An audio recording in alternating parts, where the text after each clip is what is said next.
do it. Oh my God! It's not gonna work. It's not gonna work. We're not gonna make it. I got it. Come on! So you guys said that season five finally reveals what the Upside Down truly is. So how long have you been carrying that secret, and was the ending mapped out from the very beginning or not? We had a 20-page document detailing exactly what the Upside Down is that Netflix made us write way back in season 1. So this was back in 2015, and because mostly we like the idea that you didn't understand what it was, that it was this mystery. But as we started to approach the end game, which we knew was going to be 5 seasons around the time we were writing season 4, we started to map out how and when we would reveal the answers to this mystery. You've described watching the kids grow up as a bit surreal. So how did the real-life coming-of-age influence the tone and emotional depth of the finale? Were you writing the ending for the characters or for the actors as well? Yeah, it's interesting. It's in some ways it was a little bit of both. Some of it was subconscious, but it really was that finale was us grappling, saying goodbye to, yes, both these characters, but these actors, and is what been such a huge part of our lives and a huge part of their lives. So a lot of it is speaking to them as well as the characters.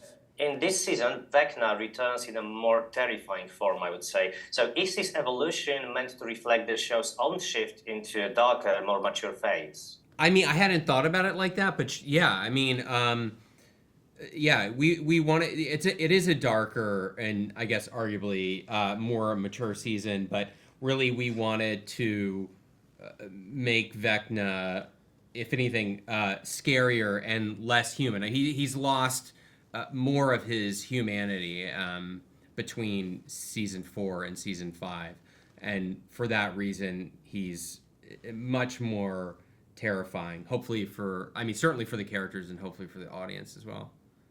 I think Ross said that this season is the most impressive one in terms of action and emotion. So how did you balance spectacle with the need for an intimate, character-driven farewell?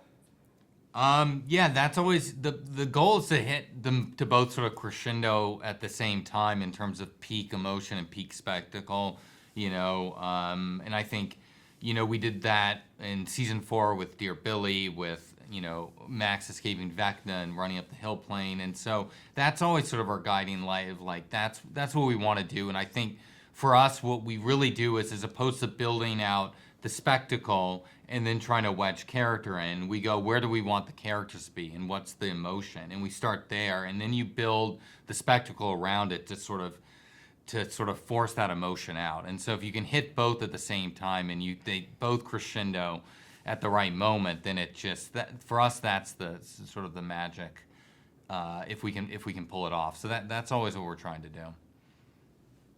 Stranger Things has always been about friendship, loyalty, and facing the darkness together. So what message or feeling do you hope will stay with the fans after the very last episode?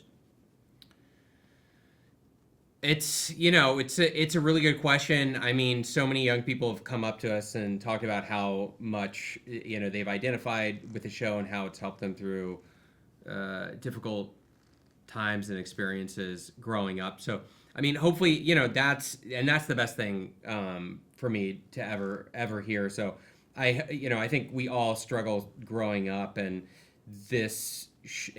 we all struggle to figure out who we are, and ultimately that's what the final show is about, which is these characters finally coming to terms with who they are and growing up. So hopefully hopefully they learn something or feel comforted by seeing something of themselves in these characters and their journey, and feel less alone because of it. This is gonna work. Yeah, it better work. It's not like we're conspicuous or anything.